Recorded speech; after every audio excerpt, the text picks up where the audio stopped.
This week we are covering Chapter 5 on substance abuse and addictive disorders. So again, this PowerPoint will take you through the textbook chapter. To start out, it's helpful to define addiction, and the tool that we're using to define addiction is called the Diagnostic and Statistical Manual of Mental Disorders. You can abbreviate that to the DSM. DSM-4 was published in 2000. It was in use for over a decade, and it does not use the term addiction. It has diagnoses of, you can diagnose as substance dependent or with substance abuse, and you can see the box 5-1 in your textbook for the criteria that were needed to meet these conditions.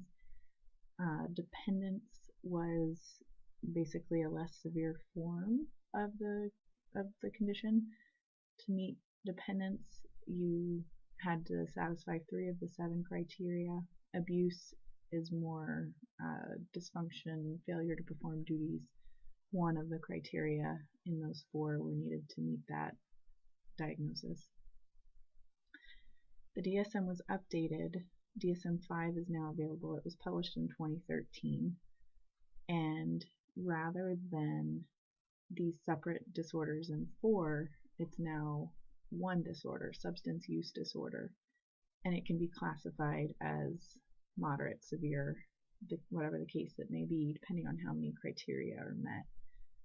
You can see the 11 criteria. There's a link in the learning module this week with a list of those criteria. But just really quickly, the salient points are that you're causing harm to yourself, you're developing tolerance and withdrawal. Now that's interesting because tolerance and withdrawal can develop even when a patient is using a drug as prescribed. For example, opioid painkillers. Say you're on painkiller long term for surgery or some condition. Tolerance can develop over time just by long-term use of that drug. So it's interesting that those are still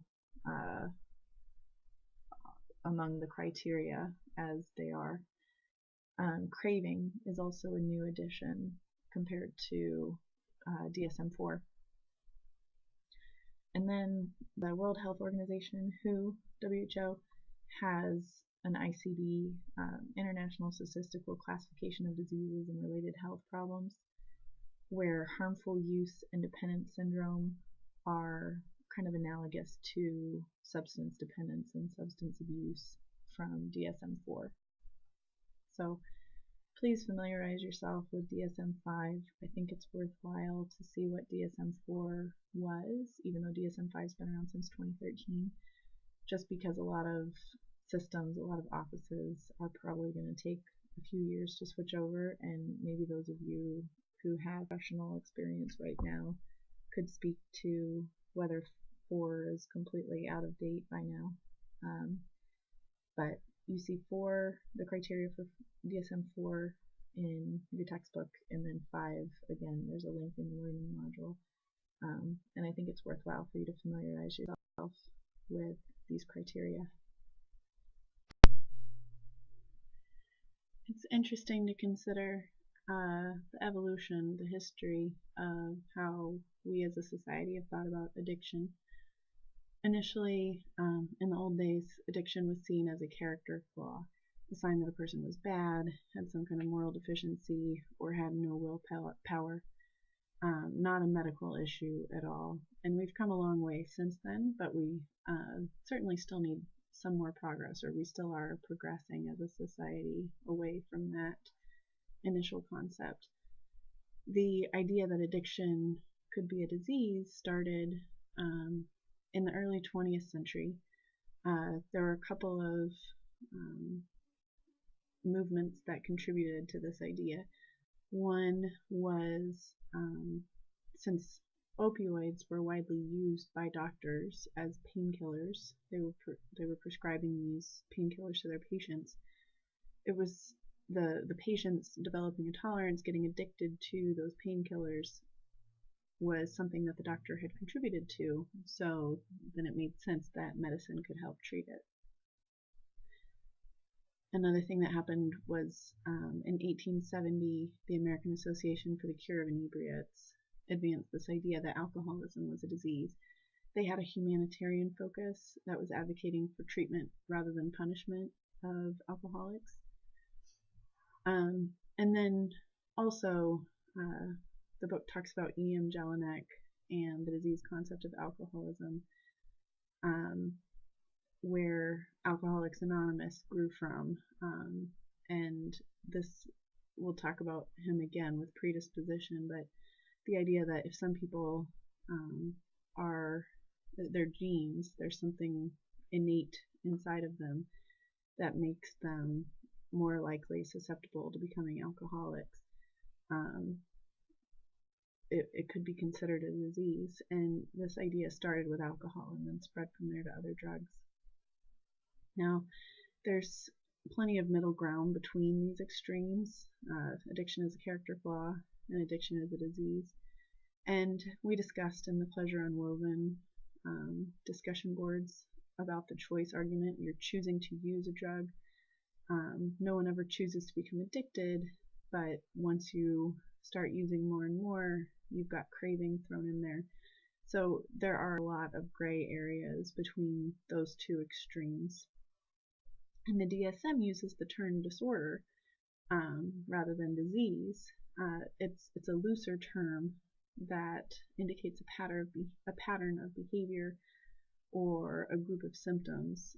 So a lot of people are more comfortable calling substance abuse and addiction a disorder rather than a disease. And again, DSM-5 removed that substance dependence classification, and now just has the one disorder with varying severities. So different theories on how you can develop addiction. One is genetic predisposition. You're born with or you're predisposed to drug abuse due to your genes, your DNA predisposes you to drug abuse. And again, E.M. Jelinek and Alcoholics Anonymous were early proponents of this theory. The other theory is drug exposure, or what the book calls the OOPS phenomenon, where one use or minimal uses can cause addiction, and addiction is caused by exposure. Generally, some drugs are thought to work very powerfully this way, where once you use, say, meth one time, a lot of people are hooked.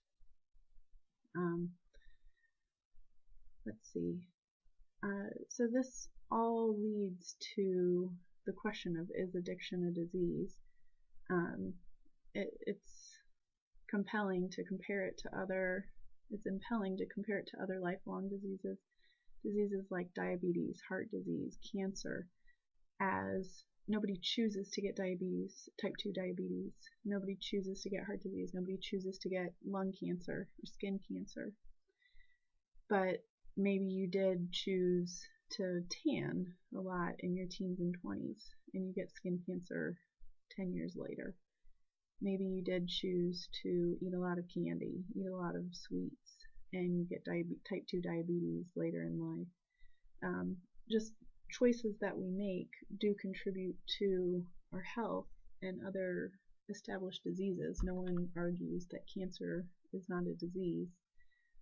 So it's interesting to just think through this and choose what factors you consider, how you feel about this, and what factors go into that consideration. And it's an ongoing debate and discussion in society. Whose responsibility is addiction? How much choice does an addict have? And what should be done about it? So the idea of addiction as physical dependence, those two terms being interchangeable, or necessary to physical dependence as a necessary indicator of addiction, necessary and sufficient to cause addiction. is what we're talking about here. A little background. The autotoxin theory, the idea here is that some unknown substance, a leftover metabolite from a drug, remained after the euphoria of a drug. You were left with that metabolite. Those autotoxins caused withdrawal. This was called the withdrawal or abstinence syndrome, and it linked dependence and addiction. And the idea was addiction, the craving for a drug is born of this withdrawal. You use a drug just to get rid of the unpleasant effects, the after effects.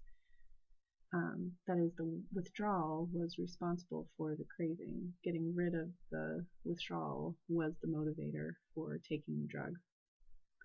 Later, the existence of autotoxins was disproved, but avoiding that withdrawal as a negative reinforcement was still considered a major component of addiction, a major motivator for why addicts would take a drug. Both opiates and alcohol cause withdrawal symptoms, so back in the day they generalized this and extended it to all drugs. That led to the dependence model. And here the idea is a person who's physiologically dependent, that is, they're suffering withdrawal when the drug's discontinued or decreased. A person that's physiologically dependent on a substance, that is interchangeable with addiction. A better way to think about addiction is a compulsive use of the substance, the behavior. But both of those, the physiological dependence and the addiction, were described with the same word, dependence. And so DSM-5 got rid of that word, dependence, and instead called it a disorder because of this.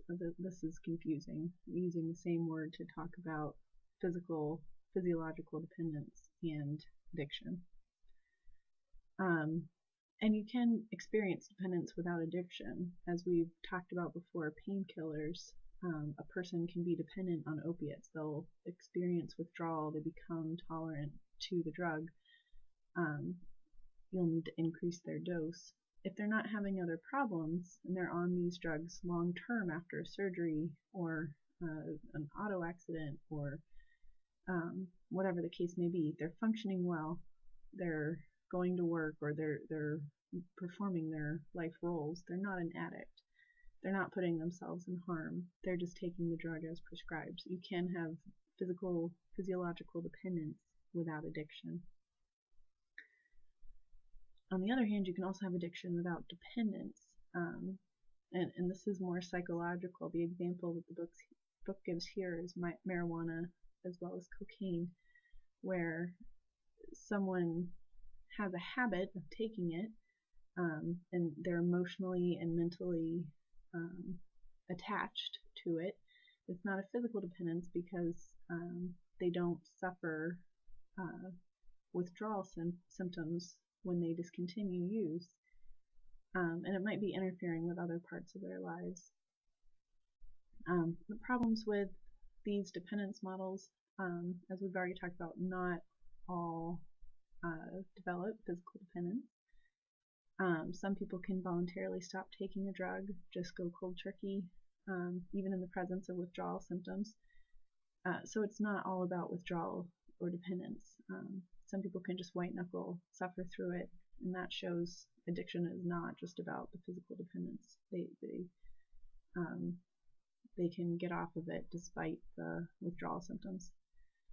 And the other point here is that the psychological dependence is circular in reasoning with our current understanding of psychological dependence, because there's no outwardly observable effects. Physical dependence you can observe. You can see someone shaking or with nausea, vomiting, or what have you. But with psychological dependence, we can't see it. So brain imaging and advances in those technologies might help us observe this more in the future. Studies on self-administration, both in humans and non-humans, can be done to understand whether an animal becomes addicted to a substance. For an animal, IV delivery allowed them to study this. You can see the setup for a rat in figure 5-1. And then for humans, Mello and Mendelsohn studied humans. They chose volunteers who are already addicted, and then they can monitor them, control their environment as inpatients. The question, the obvious question here is whether this is ethical, and the answer is certainly not in someone who's not already addicted. But in any case, this type of research has led to some understanding of similarities and differences between humans and non-humans. So first of all, the type of drug. Animals will self-administer most drugs that humans take, but some are aversive. They'll avoid them. The book explained that it's actually similar to an electric shock, what the lengths that they'll go to avoid them. LSD, some antipsychotics, and an antidepressant are aversive, where animals don't want to self-administer those drugs. Another point here is that the patterns of self-administration are similar between humans and animals. So you can see in figure 5-2, humans and monkeys have a similar self-administration of alcohol. It's erratic day to day. Some days the usage is high, some days they abstain. And you don't see constant use to avoid the withdrawal. You see the arrows along the bottom of that graph indicate where they were demonstrating withdrawal symptoms. If the dependence model were correct, you'd see constant use to avoid withdrawal. So this is some evidence against that dependence model that we talked about before. Also, evidence against this dependence model is that animals self-administer drugs like cocaine that have little to no withdrawal symptoms when it's discontinued. So the next model we're going to look at is drugs as reinforcers, positive and negative reinforcers. The idea of negative reinforcement is that withdrawal symptoms might be enough of a negative reinforcement, but we've already talked about that, and it doesn't account for all of addiction. As we already discussed, organisms, non-humans and humans, don't self-administer the drug constantly just to avoid the withdrawal symptoms, so that's not the whole story. Then a positive reinforcer, we talked about this several chapters ago, but as a refresher, the definition here is any stimulus that increases the frequency of a behavior it's contingent upon. So it's a reward. It's the euphoria or the feeling you get from taking a drug. There's some problems with this model. First is the positive reinforcement paradox. That is, the high of the drug, the effect of the drug, is a positive reinforcer, but the distress, the harm, the financial cost, the relationships damage, other problems that drugs cause are also involved when you take a drug. So it's not simply positive reinforcement. The other point here is, why would anyone want to stop? Why would anyone try to get clean if, on balance, it's a positive reinforcement? One answer to this is the timing and the strength of the reinforcement. The euphoria, the high, the effect of the drugs are close to immediate, and the hangover or the consequences of taking the drug come hours or days later. They're more long-term, so it's a much stronger reinforcement. The positive reinforcer is much stronger because it's immediate. The other problem here is circularity and logic. The book describes that, but with improved neuroimaging, we're able to define reinforcement.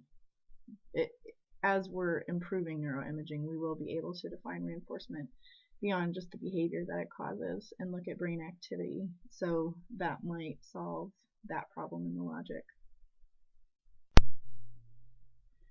There are quite a few factors that alter the reinforcing value of drugs that we're going to touch on over the next 2 slides. So not all drugs or ways of abusing drugs, they're not all equally reinforcing. There's different values for different drugs. And this we talked about a few chapters ago with the abuse potential or abuse liability. It's intrinsic to the drug itself, how likely the drug is to be abused. Cocaine is the example. It's very reinforcing, it's very habit forming, so people on cocaine are more likely to abuse it than other drugs. And in fact, cocaine has become the standard by which we compare other drugs, what is their abuse liability. Dose is a pretty obvious point here. Larger doses are generally more reinforcing than smaller doses, but once you get large enough doses, there's not much difference, and there's even some decline if doses of some drugs get too large. Then breeding of laboratory animals can affect the reinforcing value of drugs, and this just feeds back to the genetic predisposition that some people, some mice, are more predisposed to drink a lot or to avoid alcohol, and that's been shown for other drugs besides just alcohol. Relief of unpleasant symptoms. The idea here is that people who are depressed might drink, or people with ADHD might smoke to relieve those symptoms. But experiments, and the book describes one in a little detail, they've shown that in general there's not a consistent preference for, say, Valium over a placebo. And that's among people in general, or it's also among highly anxious people. The book says that they rated it higher, but they did not consistently choose it. So it's not clear that this factor really has a lot of weight in how much it can alter the reinforcing value of drugs. They found the same findings with amphetamines for people who were depressed or overweight. Then task demands, this last point on relief of unpleasant symptoms kind of feeds into task demands. The book says opioids are self-administered more if patients know they're about to have pain, but I think that really relates more with task demands. And the idea here is that if a person knows they'll need to do something that is helped by a certain state, they'll likely choose a pill they have linked to that task. So if they're about to drive, they'll choose not to drink, or they might even choose caffeine. They might choose to drink coffee. The book describes experiments where stimulants were chosen over tranquilizers if the people needed to pay attention to a computer screen, versus when they needed to lie still for a long time, they chose tranquilizers over stimulants. Caffeine helps us stay awake. Analgesics were chosen a lot more when they knew they were about to dunk their arm into ice water, that kind of thing. So the task requires a specific state would affect people self-administering a drug. And then the last factor on this slide is stress. And the point here is that it's not only a trigger for use, it can also make drugs more reinforcing. Stress can activate and sensitize parts of your brain involved with the reinforcing value of a drug. So stresses such as, the book goes through several examples of social isolation, aggression, unpredictable pain, things like that, where stress actually can sensitize the neural circuitry involved with how reinforcing a drug is. So a few more factors to talk about that alter the reinforcing value of drugs. Hunger, other deprivations and motivations, and the classical example here is hunger, but it happens with thirst as well. Hunger can act as a motivator. It makes drugs more reinforcing. So a hungry animal will consume more alcohol than one who's satiated. And this is not just due to the calories that the animal's missing. It happens with drugs without calories, and it happens if the animal's thirsty. The explanation here, the idea is that hunger is a specific stressor, as we discussed on the previous slide. Previous experience with other drugs, there's a difference here if it's a similar drug used before versus a different drug, a completely different class of drug used before. So baboons who were exposed to cocaine and then were given Valium were much less likely to self-administer the Valium versus baboons who were switched to Valium from pentobarbital. the tranquilizer switched to the Valium, the baboons were more likely to self-administer that once they were used to the tranquilizer already than baboons who are used to a stimulant, cocaine. Humans who use alcohol moderately, who have moderate alcohol use, had more of a preference for a tranquilizer than the general population did. Then there's also previous experience with the same drug. It can increase that reinforcing value of that drug. The example here that they went through is caffeine. Caffeine alone is not a strong reinforcer if the animal is naive to caffeine. But if the animal has been forced to, through the catheter, if the animal has received caffeine before, if they've been exposed to it, they are more likely to self-administer. Withdrawal symptoms, we already discussed. This is not reason enough to attribute. It's not the entire story, but it can alter the reinforcing value of drugs. And it's theorized that exposure to withdrawal symptoms can permanently alter brain chemistry, neural circuitry. Extended access, the idea here is that long-term access to a substance makes it more reinforcing. The example is with rats. Well, first they talk about rats just overdosing with long-term unlimited access. And then they go through rats who were given cocaine for 1 hour a day, stabilized their use fairly quickly. They got to a certain level, and that's where they plateaued. Compare that 1 hour a day group to rats who got cocaine for 6 hours a day. They never plateaued. They just wanted more and more and more. And this was true even after a month of abstinence. Homeostasis for the rats had not returned to that initial point where they just continued to increase their intake. And you have to think about how this relates to humans who are trying to get clean, even after they haven't used for a long period of time. A month for a rat is a long time. If they've had previous access to the substance, it makes it very reinforcing. Priming or reinstatement. Here they had trained monkeys to self-administer a drug and then they extinguished the behavior. When they gave a new dose of the drug, just randomly, not linked to the behavior, the animal immediately went back to that behavior. They immediately started pressing that bar again to try to self-administer the drug. And again, this was effective after long periods of abstinence. So again here, there's implications with humans who are trying to stop their drug use or drug abuse. Conditioned reinforcement, we discussed in chapter 3 how the effects of a drug can be conditioned, and the reinforcing effects of a drug are no different. They can be conditioned.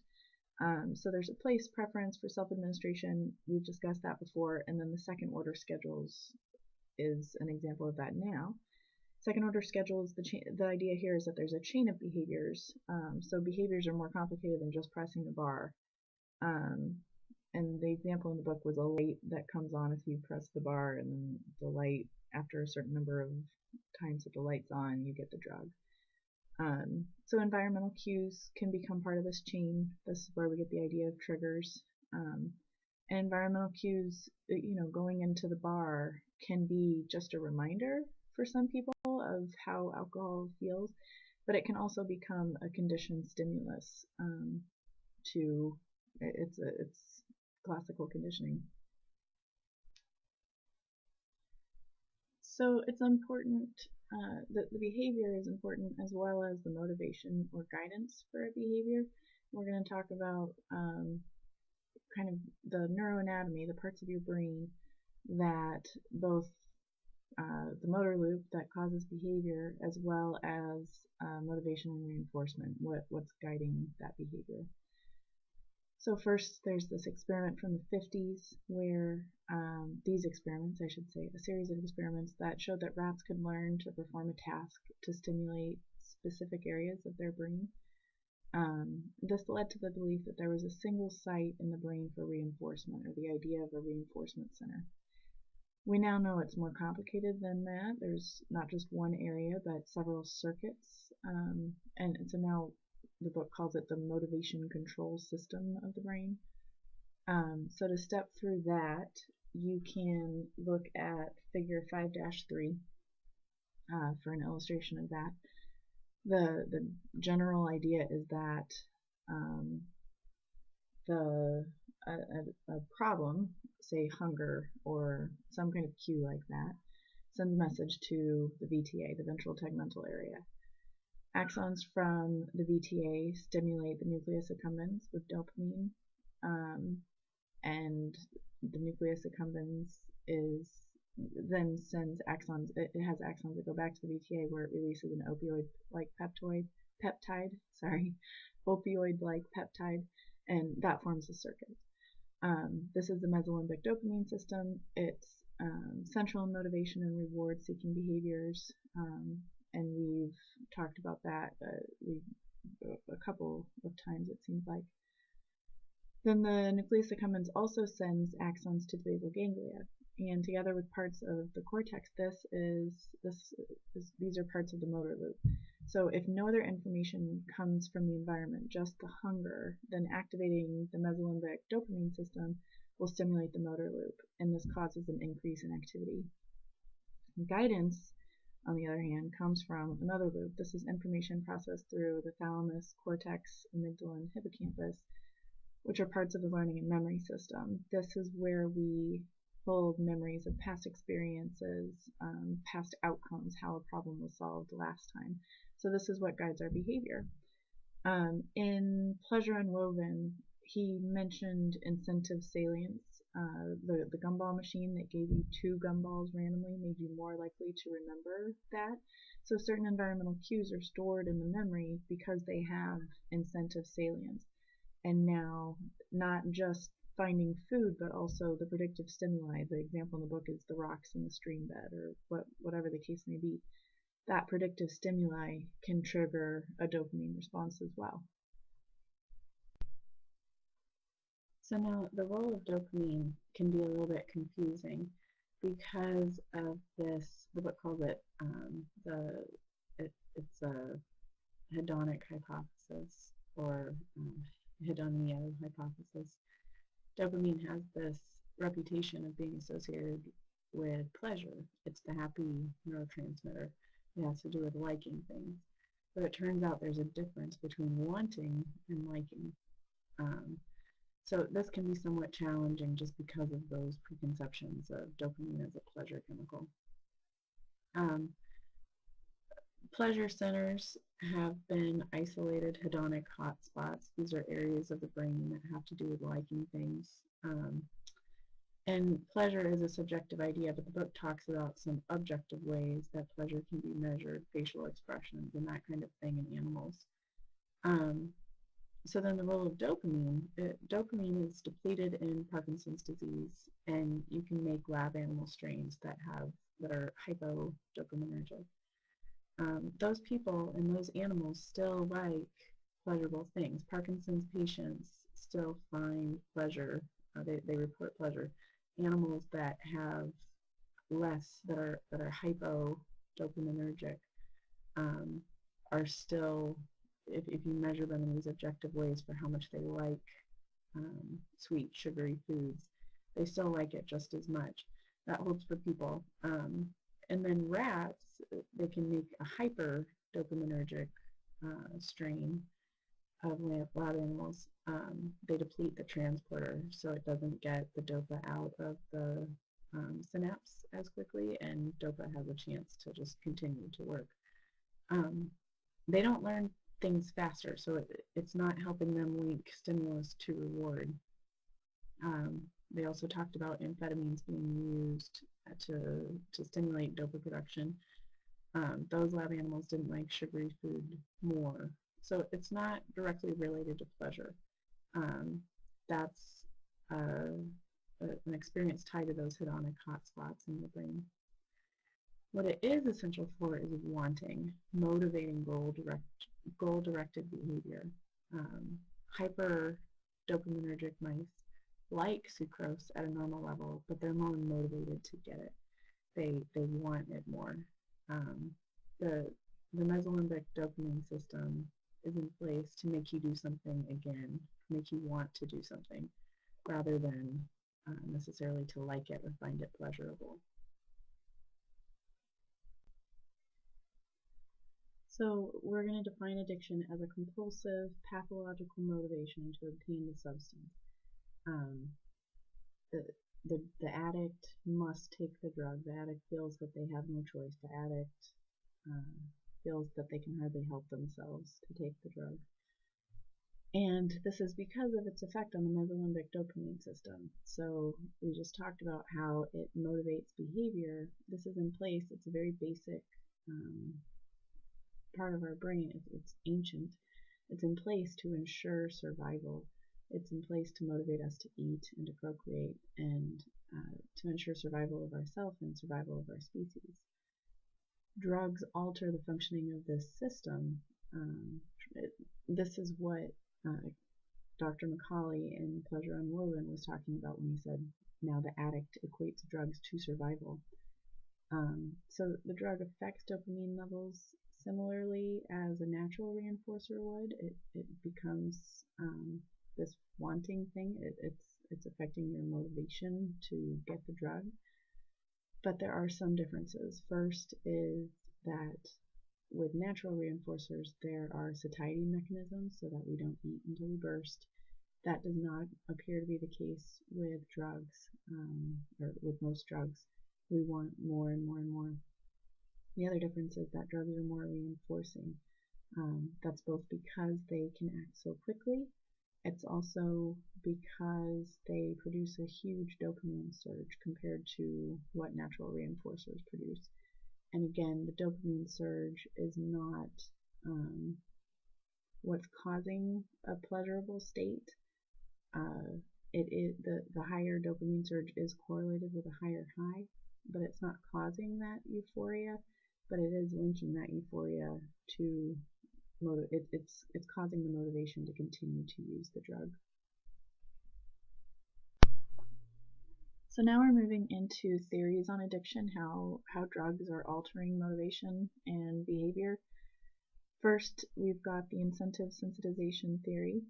The name of this suggests that the incentive is sensitized, so the motivation to get a drug is sensitized over use. The people who first proposed this idea were Robinson and Berridge, and it's really linked closely with craving. So craving is a desire to experience the effects of a previously experienced drug, psychoactive substance. It means that a person's overwhelmingly obsessed with wanting a drug. Normal people who don't have food addictions, we say that we are craving chips or a donut or something like that, but that's not what we're talking about here. We're talking about an addiction in this case. We talked about earlier the DSM-5, how craving was just added as a new criterion for substance use disorder. This is a good thing, and it helps distinguish between dependence without addiction and people who truly have problematic use of the drug. So Robinson and Berridge said craving can be thought of as incentive salience of a drug. Motivational effects of this drug and any stimuli associated with it become stronger over time. They're sensitized over time or over repeated exposures. This is because of changes in the mesolimbic dopamine system. It's because of classical conditioning, and exposure to these stimuli then cause craving. So a little bit about the mesolimbic dopamine system. We've already talked about how it's a motivation system. Stimuli activate this system when it's both easily noticed and it motivates behavior directed toward it. So for an example, food is a stimulus. To someone who's hungry, this stimulus will be salient. This is incentive salience. The hungry person notices the food will motivate the person to go get it, go eat it. This also happens with drugs. They activate the mesolimbic dopamine system. They're easily noticed, especially for someone who's familiar with their effects, and they can motivate the behavior of seeking out the drug. So then incentive sensitization means that the person will want the drug more and more over repeated exposures. So the incentive is sensitized. They're more motivated. Repeated use of a bunch of different drugs increases the excitation of dopamine neurons in the VTA. The book talked about that with a whole bunch of different drugs. So this also means that repeated use will increase the drug's incentive salience. And the book goes through how cognitive processing has changed. Past and current drug users pay more attention to drug-related stimuli. And all of this combines to make a person more attracted toward the drug or the drug-associated stimuli. They want the drug more. They experience craving. This theory, incentive sensitization theory, can explain how a person develops an addiction over time or overuses of a drug. It explains how drug-associated stimuli can evoke craving even a long time after the drug was used. And it explains the priming effect that we talked about a little while ago too. So now the next theory we're going to talk about is hedonic dysregulation and adaptation. The word hedonic means pleasure. This is more about liking and liking something than wanting something. So first, let's talk about allostatic processes. Homeostasis, we've talked about before with certain set points for normal function, things like your blood pressure or your body temperature. Allostasis means that the set point can change in response to the environment. And basically, this allostatic process that we're dealing with here is a shifting balance between the reward system and the anti-reward system from repeated drug use or when drug use is stopped.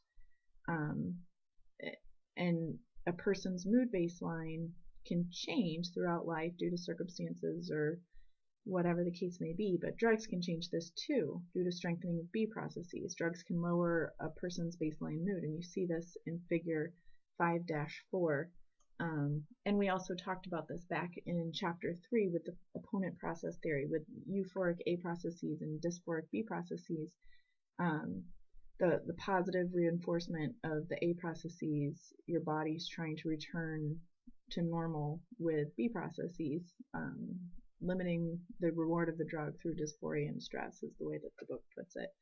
So the mood set point is lowered over time. That's called hedonic dysregulation. And this theory views addiction as a conflict between the A processes and B processes.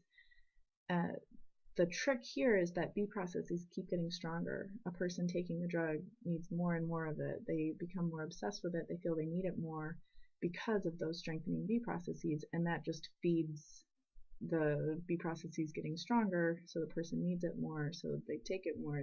It's a downward spiral.